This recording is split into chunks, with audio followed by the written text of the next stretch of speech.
Hello everyone, मैं अरबी general classes में आपका स्वागत करता हूं। लैब असिस्टेंट भर्ती परीक्षा 2022 की बात करें तो आप सभी को पता है कि एग्ज़ाम डेट अनाउंस हो चुकी है, नोटिफिकेशन आ चुका है। 25 मार्च से इसके फॉर्म भी स्टार्ट हो जाएंगे। तो मैं आप सभी को बताना चाहूँगा, जो बायोलॉजी है वो काफ़ी इंपॉर्टेंट होने वाली है आप सभी के लिए, क्योंकि बायोलॉजी यहाँ पर पूछी जाएगी और केमिस्ट्री फिजिक्स। तो बायोलॉजी के हमारी यहाँ पर सीरीज चली हुई है, जिसमें मैंने आपको जो है कुछ मानव रोग से संबंधित प्रश्न पढ़ाए और इसके अलावा और भी क्वेश्चंस मैंने आपको पढ़ाए, सेल मैंने आपको पढ़ाया। आज का हमारा जो टॉपिक है वो है बायोटेक्नोलॉजी, जैव प्रौद्योगिकी। ये वाला जो टॉपिक है ये ओनली एक ऐसा टॉपिक है जो स्टेट पीएससी या यूपीएससी या इसके अलावा लैब असिस्टेंट में ही पूछा जाएगा। तो काफ़ी महत्वपूर्ण है, काफ़ी important questions 11th class 12th class NCERT से इसमें से मैंने सवाल लिए हैं। उम्मीद करता हूँ आपको सेशन पसंद आएगा। अगर आप चाहते हैं कि ऐसे ही मैं इंपॉर्टेंट वीडियोज़, इंपॉर्टेंट क्वेश्चंस आपको रोजाना प्रोवाइड कराऊँ, तो आप लोग सेशन को कम से कम 100+ लाइक कर देंगे। जैसे ही सेशन लाइव एंड होगा कम से कम 100+ लाइक हो जाने चाहिए।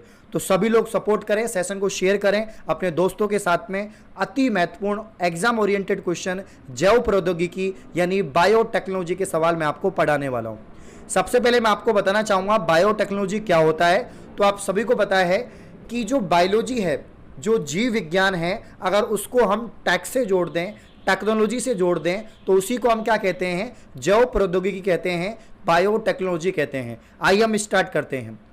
पहला क्वेश्चन आपके सामने है दोस्तों, ग्राम पॉजिटिव और ग्राम नेगेटिव बैक्टीरिया में भिन्नता पाई जाती है उनके कोशिका भित्ति में, केंद्रक में, मेसोसोम में या इनमें से कोई नहीं। तो क्वेश्चन नंबर 1 का आंसर बताइए जल्दी से कमेंट करके। क्या होगा दोस्तों, जल्दी से बताइए। तो भाई यहाँ पर बैक्टीरिया का उपयोग किया जाता है बायोटेक्नोलॉजी में। आप सभी को पता है बैक्टीरिया को एक वाहक के तौर पर, एक वेक्टर के तौर पर इसको यूज किया जाता है, ठीक है ना। तो यहाँ पर राइट आंसर हो जाएगा सेल वॉल। कोशिका भित्ति का मतलब होता है सेल वॉल। तो ग्राम पॉजिटिव और ग्राम नेगेटिव बैक्टीरिया में जो डिफरेंस पाया जाता है वो सेल वॉल की वजह से पाया जाता है। अगला सवाल, क्वेश्चन नंबर 2 अत्यंत महत्वपूर्ण सवाल है। डीएनए के कटे हुए भागों को जोड़ने हेतु इनमें से किसका प्रयोग किया जाता है? अत्यंत महत्वपूर्ण सवाल, बहुत ही इंपॉर्टेंट। उम्मीद करता हूं इसका आप लोग आंसर देंगे। जल्दी से बताओ क्या होगा। क्या ऑप्शन ए होगा, ऑप्शन बी होगा, ऑप्शन सी होगा या क्या होगा? जल्दी से सेशन को लाइक कर लेंगे सभी लोग और कमेंट में आंसर बताओ क्या होगा क्वेश्चन नंबर 2 का। देखो आप सभी को पता है कि डीएनए की जो संरचना होती है वो डबल हेलिक्स होती है। मतलब इस प्रकार से डीएनए होता है जो एडेनिन, गुआनिन, थायमिन, साइटोसिन से जुड़ा हुआ रहता है, ठीक है ना। ऐसे इसमें पेप्टाइड बंद होंगे जो जुड़े हुए रहेंगे, ठीक है ना। तो मतलब डीएनए की डबल हेलिक्स संरचना होती है जो वाटसन और क्रिक ने दी थी। किसने दी थी? वाटसन और क्रिक। ये याद रखना हमेशा, डीएनए की डबल हेलिक्स संरचना को समझाया वाटसन और क्रिक ने। मान लीजिए यहाँ से आपने इस डीएनए के खंड को काटना है और किसी और डीएनए के खंड को आप जोड़ना चाहते हैं, तो यहाँ से काटना होगा। तो काटने के लिए और जोड़ने के लिए आपको कुछ एंजाइम चाहिए। तो क्वेश्चन क्या पूछा है आपसे कि डीएनए के कटे हुए भागों को जोड़ने हेतु किसका प्रयोग किया जाता है? तो भाई कटे हुए भागों को जोड़ने के लिए मान लीजिए यहाँ से आपने भाग को काट दिया और इसी जगह आपने एक और क्या जोड़ दिया, यहाँ से कटा हुआ भाग डीएनए का जोड़ दिया। तो मतलब एक तरह से रिकॉम्बिनेट कर दिया इसको। तो दो डीएनए खंडों को जोड़ने के लिए जिस एंजाइम का यूज किया जाता है उसे लाइगेज कहते हैं। क्या कहते हैं? इसको डीएनए लाइगेज कहते हैं। तो राइट आंसर हो जाएगा दोस्तों डीएनए लाइगेज, यानी ऑप्शन बी एकदम ठीक आंसर है। याद रखना, आपसे पूछा जा सकता है लैब असिस्टेंट में कि डीएनए के कटे हुए भागों को जोड़ने के लिए किसका प्रयोग किया जाता है? लाइगेज का। अगला सवाल, जैविक रूपांतरित जीव को कह सकते हैं, ठीक है ना, या जैविक रूपांतरित जीव हो सकते हैं रोगाणु प्रतिरोधक, सूखा प्रतिरोधक, ऑप्शन ए और बी दोनों या इनमें से कोई नहीं। एक बात सुनिए आप लोग, ये जो बायोटेक्नोलॉजी टेक्निक है इसका यूज हम क्यों कर रहे हैं? अभी मॉडर्न क्षेत्र के अंदर इसका यूज क्यों हो रहा है? आधुनिक युग में इसका यूज क्यों हो रहा है? आप सभी को पता है हम ऐसी प्रजाति बनाना चाहते हैं जो रोगों से मुक्त हो, ठीक है ना, जो बिल्कुल उपयोगी हो, जिसमें कोई भी बीमारी ना हो, रोगाणु प्रतिरोधक हो, सूखा प्रतिरोधक हो। तो राइट आंसर ऑप्शन सी हो जाएगा कि जैविक रूपांतरित या ट्रांसजेनिक जो फसलें होती हैं, ट्रांसजेनिक जो जंतु होते हैं वो रोगाणु प्रतिरोधक होते हैं, सूखा प्रतिरोधक होते हैं। सेशन को लाइक कर दीजिए दोस्तों। यूं ही नहीं मिलता तमन्नाओं का शहर, चलना भी जरूरी है मंजिल पाने के लिए। आपको मेहनत करनी होगी तभी आपको सफलता मिलेगी। आगे बढ़ते हैं, क्लोन की पहचान करते हैं। क्लोन की पहचान किससे होगी? पीसीआर से, जेल इलेक्ट्रो इलेक्ट्रोटोरिसिस से या ऑटो रेडियोग्राफी से या इनमें से सभी? क्या होगा राइट आंसर? पहली बात तो क्लोन क्या होता है, आप सभी को पता है। क्लोन अगर किसी भी जीव की वैसी ही प्रतिकृति बनाई जाए तो उसे हम क्लोन कहते हैं। उसका जो आकार, उसकी जो संरचना है वैसे कि हम किसी जंतु की बनाएं तो क्लोन कहते हैं। पहला जो क्लोन जंतु था वो था डोली भेड़, आप सभी को पता है। डोली भेड़ जो था पहला क्लोन जंतु था। तो क्लोनिंग में या क्लोन की पहचान करते हैं कौन सी टेक्निक से? पीसीआर से। पीसीआर मतलब पॉलीमरेज चेन रिएक्शन, या जेल इलेक्ट्रोटोरिसिस से, या ऑटो रेडियोग्राफी से। तो राइट आंसर हो जाएगा ऑप्शन सी। क्या हो जाएगा? ऑप्शन सी, ऑटो रेडियोग्राफी से क्लोन की पहचान की जाती है। अगला सवाल, अनुप्रवाह संसाधन में क्या होता है? क्वेश्चन नंबर 5 का आप लोग आंसर बताएंगे, जल्दी से बताइए। अनुप्रवाह संसाधन में क्या होता है? क्या पृथक्करण होगा, क्या शोधन होगा, ए और बी दोनों होगा, या उत्पादन होगा? तो लाडलो राइट आंसर है ऑप्शन ए और बी, बोथ दोनों हो जाएगा, यानी पृथक्करण करना होगा, शोधन भी करना होगा। नेक्स्ट,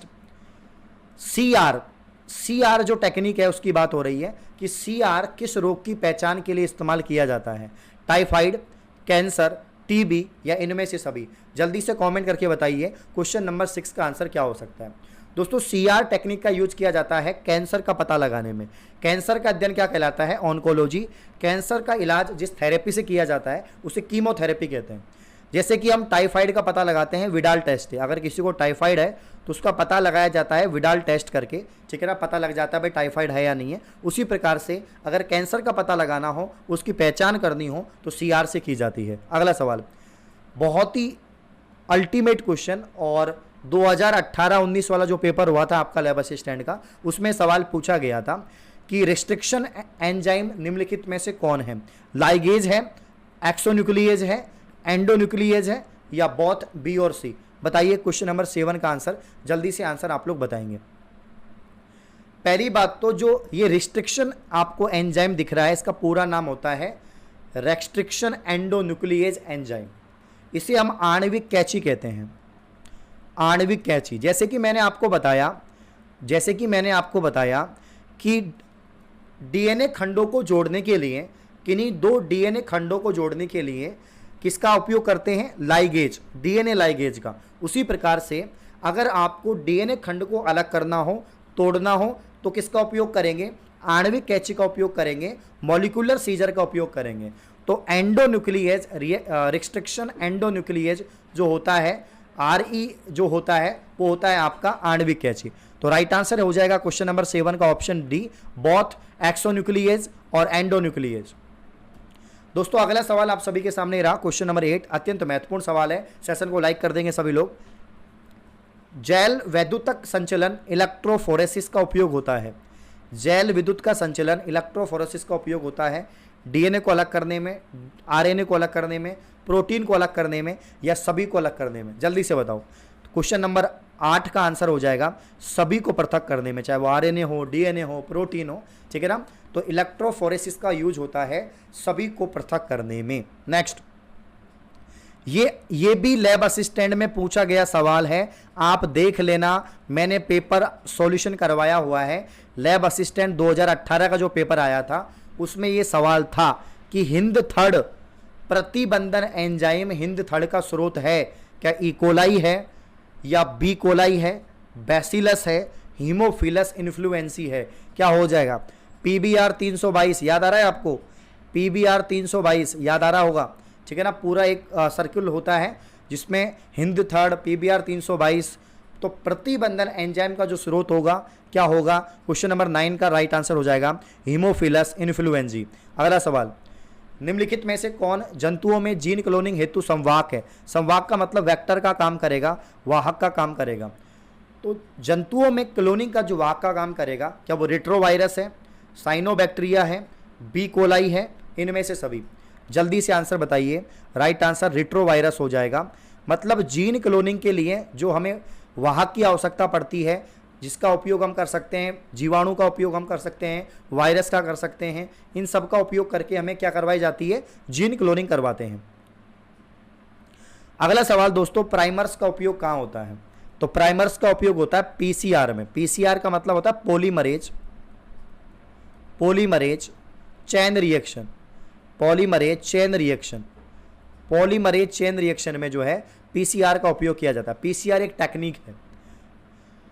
प्रयोगशाला में डीएनए को देखने के लिए क्या प्रयुक्त होता है? Carmine, aniline blue, ethylene bromide. Right answer होगा।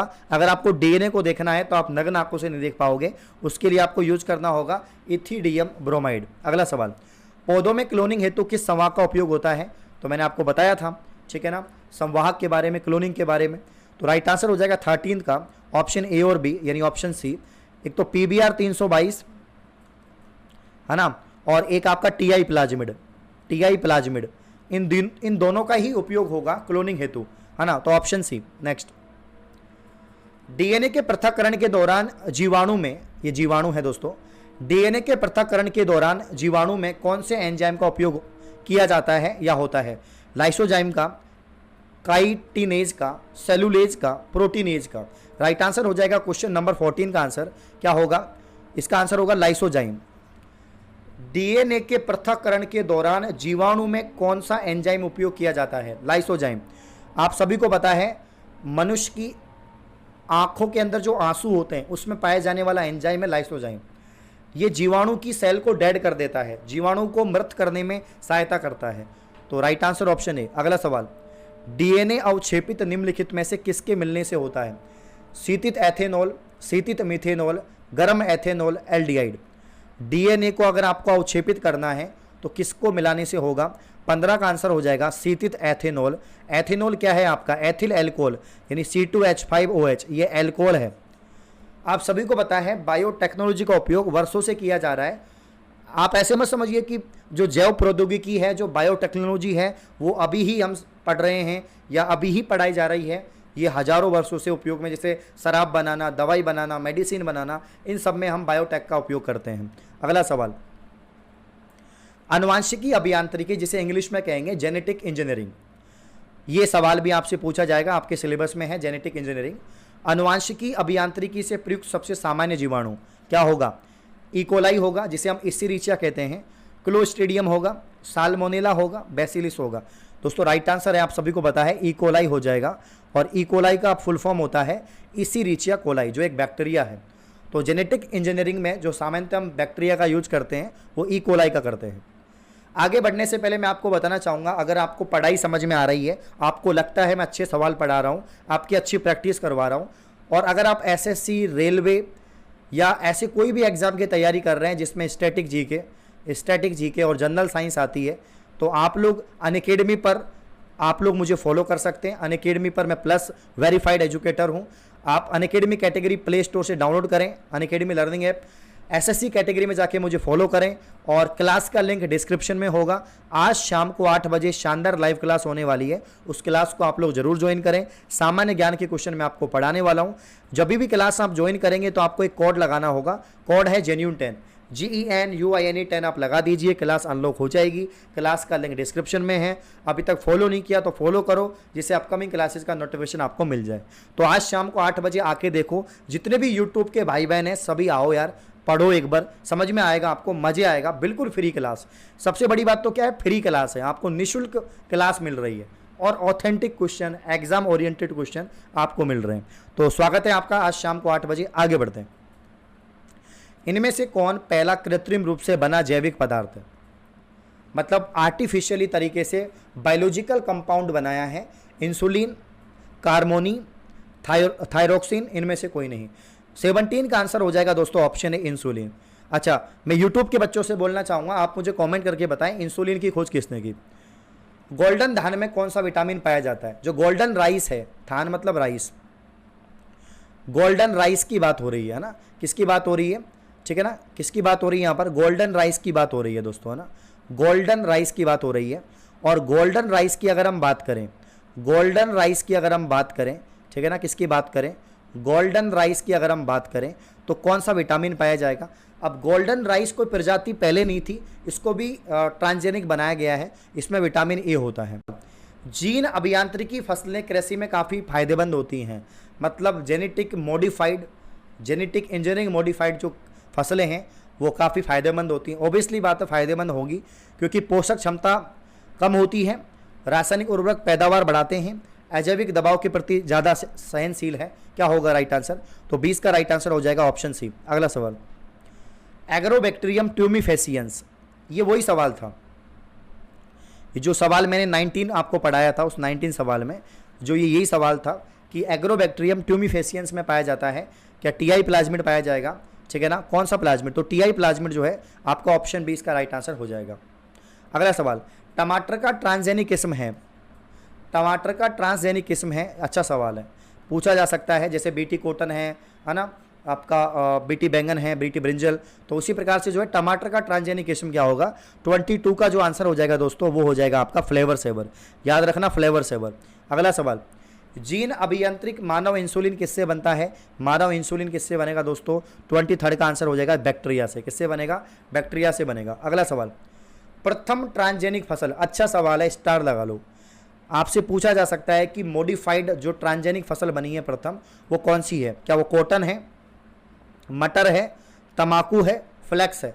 तमाकू, तमाकू जो है पहली ट्रांसजेनिक फसल थी, याद रखना आप लोग। तमाकू किस कुल का पौधा है? तो ये सोलेनेसी कुल का पौधा है, इसमें निकोटीन नामक एल्कोइड पाया जाता है। इन चारों में से आपको बताना है कि निम्नलिखित में से कौन सा ट्रांसजेनिक पौधा नहीं है। साफ साफ नजर आ रहा है 25 का आंसर क्या होगा? खीरा हो जाएगा। बाकी सोयाबीन, मक्का, गोल्डन राइस ये ट्रांसजेनिक फसल है। ट्रांसजेनिक जानवर का उदाहरण देखो, ये गाय भी ठीक है, सुअर भी ठीक है, चूहा भी, मतलब चूहा और सुअर दोनों ठीक है, तो ऑल ऑफ दीज इसका राइट आंसर होगा। नेक्स्ट, जैव तकनीक में प्रयुक्त आणविक कैंची, मैंने क्या कहा था? डीएनए के खंडों को काटने के लिए, उनको अलग करने के लिए जिस थेरेपी का यूज करते हैं, जिस एंजाइम का यूज करते हैं, उसे रेस्ट्रिक्शन एंडोन्यूक्लियस कहते हैं, और जिसे हम मॉलिकुलर सीजर या आणविक कैंची कहेंगे। निम्नलिखित में से प्लाज्मिड के लिए सही है? अच्छा सवाल है, प्लाज्मिड से सवाल बनेगा। तो 28 का जल्दी से कमेंट में आंसर बताइए दोस्तों क्या होगा। सेशन को लाइक अभी तक नहीं किया है, लाइक ठोक दीजिए, 100+ लाइक हो जानी चाहिए जल्दी से, ठीक है ना? 28 का यहाँ पर आंसर हो जाएगा ऑप्शन सी, ये जीन स्थानांतरण में सर्वत्र उपयोग में लाए जाते हैं। अगला सवाल, क्लोरेला निम्न में से क्या है? क्लोरेला हो गया, क्लेमाइडोमोनास, इसके अलावा मॉस हो गया, है ना? ये सब क्या है? ये सब आपके जो है एल्गी हैं, शैवाल हैं, याद रखना। शैवाल का अध्ययन फाइकोलॉजी कहलाता है। क्या कहलाता है? फाइकोलॉजी। शैवाल को मुख्यतः 3 भागों में बांटा गया है, क्लोरोफाइसी, रोडोफाइसी, फियोफाइसी। शैवाल आपके सिलेबस में है तो अच्छे से पढ़ लेना। अगला सवाल, क्राइजीन, 100% पूछा जाएगा। क्राइजीन, क्राइजीन बॉल कृमि किस फसल को बचाता है? कपास, आम, चाय, गेहूं। क्राइजीन जो बचाता है वो कपास को बचाता है, इसीलिए तो हमने कपास की एक ट्रांसजेनिक फसल बनाई है जिसे हम बीटी कॉटन कहते हैं। अगला सवाल, क्वेश्चन नंबर 31 का क्या आंसर होगा कि प्रतिमार्जक हिरुडीन पाई जाती है। हिरुडीन मतलब जौक, है ना? तो हिरुडीन की जौक होती है। अगला सवाल, वंशानुगत दोष एडिनोसिन डीएमीनेज यानी एडीए की कमी का स्थायी उपचार किया जाता है। अच्छा सवाल है, पढ़ लो और आंसर करो कि वंशानुगत दोष एडिनोसिन डीएमीनेज एडीए की कमी का उपचार किया जाता है, स्थायी उपचार, परमानेंट ट्रीटमेंट। राइट आंसर 32 का आंसर होगा अस्थि मज्जा को कोशिकाओं को आरंभिक भ्रूणीय अवस्था में प्रवेश करवाना। अस्थि मज्जा यानी बोन मैरो, बोन मैरो में मनुष्य का रक्त का निर्माण होता है। अगला सवाल, ट्रांसजेनिक जंतुओं में होगा, ट्रांसजेनिक जंतुओं में होगा। देखो, अगर आप चाहते हो कि बायोटेक्नोलॉजी में आपको डिटेल में पढ़ाऊं तो मैं आपको डिटेल में पढ़ा दूंगा। इस क्लास को जितना पढ़ सकते हो, बार बार रिवाइज कर सकते हो, जितना शेयर कर सकते हो करना, क्योंकि बहुत अच्छे क्वेश्चन हैं। यहाँ से सवाल लैब असिस्टेंट में पूछे गए हैं और अभी भी पूछने की संभावना है, ठीक है। ट्रांसजेनिक जंतुओं में क्या होगा आपको बताना है। 4 ऑप्शन आपके सामने हैं दोस्तों। राइट आंसर क्या होगा बताइए जल्दी से। तो राइट आंसर हो जाएगा, ट्रांसजेनिक जंतुओं का मतलब क्या है कि विदेशी डीएनए इनके सभी कोशिकाओं में होता है। ट्रांसजेनिक का मतलब ही क्या हो गया कि आपने उसका जो पुराना डीएनए था, जो पुरानी प्रजाति में डीएनए था, उसको हटा दिया और जो नई प्रजाति का डीएनए उसको जोड़ दिया, मतलब आपको उसको मॉडिफाइड कर दिया। अगला सवाल, अल्जाइमर रोग मनुष्य में निम्न में से किसकी कमी से संबंधित है? डोपामाइन, ग्लूमेटिन एसिड या एसिटाइलकोलिन या गामा एमिनोब्यूटेरिक अम्ल। दोस्तों राइट आंसर हो जाएगा अल्जाइमर रोग मनुष्य में निम्न में से किसकी कमी से संबंधित है? 34 का जो राइट आंसर है वो हो जाएगा एसिटाइलकोलिन। क्या हो जाएगा? Acetylcholine, option C. Next, transgenic फसल निम्न में से जीन होते हैं, ट्रांसजेनिक फसल में जीन कैसे होंगे, अल्टीमेट क्वेश्चन है दोस्तों। क्वेश्चन नंबर 35 जल्दी से बताइए। तो 35 का जो आंसर है वो ऑल ऑफ दीज हो जाएगा कि नए प्रोटीन का संश्लेषण के लिए, ठीक है, एंटीबायोटिक प्रतिरोध के लिए, एंटीबायोटिक के लिए, एंजाइम निर्माण के लिए हमें ट्रांसजेनिक फसल की आवश्यकता होती है, इसमें जीन परिवर्तन की आवश्यकता होती है। अगला सवाल, मोनोक्लोनल एंटीबॉडीज प्राप्त होती हैं। अच्छा सवाल है क्वेश्चन नंबर 36। क्वेश्चन नंबर 36 कि जो मोनोक्लोनल है ये एंटीबॉडी प्राप्त होगी। 4 ऑप्शन आपके सामने हैं और दोस्तों राइट आंसर जो हो जाएगा वो हो जाएगा ऑप्शन बी। तो एक प्रतिजन के लिए भिन्न पैतृक से एक एंटीजन और पेरेंट्स अलग अलग होनी चाहिए, पैतृक अलग अलग होनी चाहिए।